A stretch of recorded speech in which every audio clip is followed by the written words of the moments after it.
میرے حضور سے پوچھا گیا مومن بخیل ہو سکتا ہے؟ کہا نہیں، مومن سخی ہوتا ہے، لیکن ہو سکتا ہے کبھی بخل بھی کر جائے، بشر ہی تو ہے۔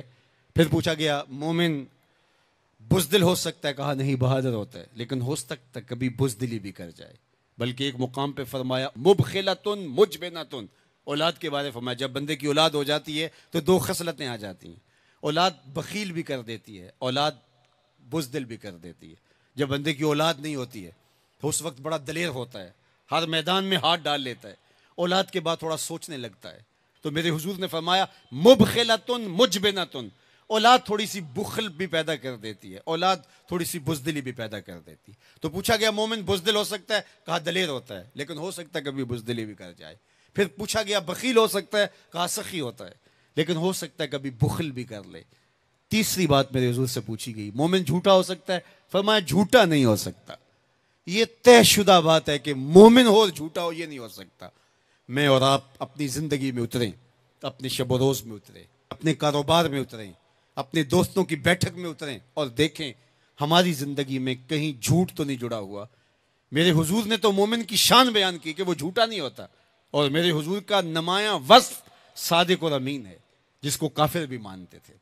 جب آقا کریم نے کوہ صفا پہ چڑھ کے کہا میں اگر کہوں کہ پہاڑ کی دوسری جانب سے ایک لشکر آ رہا ہے جو تمہیں طاقت و تاراج کر کے رکھ دے گا تو تم میری بات مان لو گے؟ تو انہوں نے کہا نہ بھی نظر آیا تو ہم کہیں گے ہم اندھے ہیں، آپ سچے ہو۔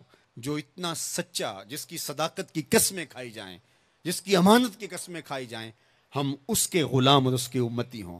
یہ بالکل آپ کے پاس جاپان بستا ہے، ایشیائی ملک ہے، اور وہاں بچہ بھی جھوٹ نہیں بولتا۔ وہ کوئی اور گوشت پوست کے بنے ہوئے انسان ہیں، نفس اور شیطان ان کے ساتھ نہیں جڑا ہوا؟ کیا ان کی ضروریات اور ان کی مجبوریاں نہیں؟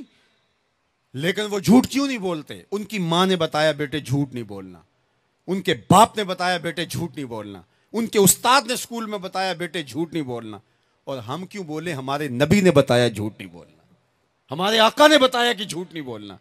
اگر ہم آقا کے سچے غلام ہیں تو ہماری زبان سے جھوٹ نکل ہی نہیں سکتا۔ جب کوئی شخص جھوٹ بولتا ہے، حدیث پاک میں آتا ہے اس کے منہ سے بدبو نکلتی ہے، جس سے اللہ کے رحمت کے فرشتے ایک میل دور ہٹ جاتے ہیں، اور اگر وہ پھر جھوٹ بولتا ہے تو فرشتے اور پیچھے ہٹتے چلے جاتے ہیں۔ اب سویر سے لے کر شام تک جھوٹ جھوٹ اور جھوٹ، اور فرشتے کہاں کے کہاں پہنچ گئے۔ رحمت کے فرشتے تو نیڑے ہیں ہی نہیں، تو پھر کاروبار میں بھی بے برکتی ہوگی، گھر میں بھی بے برکتی ہوگی، اس دواجی زندگی میں بھی تلخیاں ہوں گی۔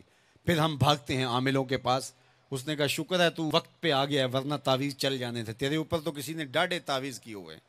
اور میاں وہ تعویذ جھوٹ کا ہے، وہ جادو ٹونا جھوٹ کا ہے، رحمت کے فرشتے دور ہٹ گئے اور ہم اندھیروں میں آ گئے۔ آؤ سچائی کو شعار زندگی بنا لو، رحمت کے فرشتے اپنے نوری پر تان دیں گے تمہارے اوپر، اور تم ایک انوار کے ماحول میں جینا سیکھ لو گے۔ میرے حضور علیہ السلام کا بتایا ہوا دین، میرے حضور کا دیا ہوا شعار حیات، میرے حضور کے دیے ہوئے انداز زندگی، وہ اختیار کر کے ہم ایک پاکیزہ ستھری طیب اور صاف زندگی گزارنے کا تصور حاصل کر کے ایک خوشگوار زندگی جینے کی کوشش کریں۔ آئیے میں اور آپ آج دیکھیں کہ ہمارے ساتھ کوئی ایسا عمل، کوئی ایسا رویہ تو نہیں جڑا جو حضور کے بتائے ہوئے طریقوں سے ہٹ کر ہے۔ آؤ اپنی زندگی کو ان کے قدموں میں ڈال دیں، ہمارا رویہ بتائے ہم حضور کے غلام ہیں، ہمارا طرز زندگی بتائے ہم حضور کے غلام ہیں، ہمارا انداز حیات بتائے ہم حضور کے غلام ہیں۔ غلامی رسول کو اپنی نس نس میں سمو لو، غلامی رسول تمہارے لباس سے دکھائی دے، غلامی رسول تمہارے رویوں سے دکھائی دے، غلامی رسول تمہارے طرز حیات سے دکھائی دے، غلامی رسول تمہارے سجدوں سے دکھائی دے، تو غلامی رسول تمہارے وعدوں سے دکھائی دے، تمہاری بولی سے غلامی رسول ٹپکتی ہو، نہ یہ کہ تم صرف زبان سے یہ کہو کہ میں غلام رسول ہوں، باقی تمہاری زندگی کا ہر تیور اس کی نفی کر رہا ہو۔ آؤ میں اور آپ آج کی اس بزم نور کے اندر یہ عہد کر کے اٹھیں کہ زندگی کی ایک ایک سانس حضور کی اطاعت میں گزاریں گے، جئیں گے تو حضور کے لیے، مریں گے تو حضور کے لیے۔